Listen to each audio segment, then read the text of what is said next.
ఇటీవలే అమెరికా అంతరిక్ష పరిశోధనా సంస్థ సునీత విలియమ్స్ ఎవరైతే ఉన్నారో భారత సంతతికి చెందిన వ్యక్తిని డ్రాగన్ క్యాప్సూల్తో పసిఫిక్ మహాసముద్రం ఏదైతే ఉందో అమెరికాలో సేఫ్గా ల్యాండ్. అంటే ఈ యొక్క విధానాలు ఏం చేస్తాయంటే భూమి మీద ఉన్న పంటలు ఏ రకంగా పండించవచ్చు, మానవ మనుగడకు ఉపయోగపడే అన్ని రకాలు టెక్నాలజీ, పంటలు, భూమి, అలా దాని పుట్టుక, ఇంకా అన్నిటికీ వాటెవర్ మేబీ అన్నిటికీ పరిశోధన జరుగుతూ ఉంది.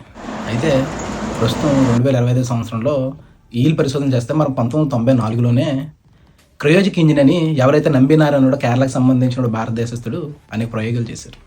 అయితే అప్పుడు ఆ క్రయోజన్ ఇంజిన్ అంటే లిక్విడ్తో పాటు రాకెట్ వెళ్ళేది. అయితే లిక్విడ్ అనేది చాలా తక్కువ ఖర్చుతో కూడుకున్నటువంటి విధానం, కానీ అది మన దగ్గర టెక్నాలజీ లేదు. అది అమెరికా, ఫ్రాన్సే ఉంది.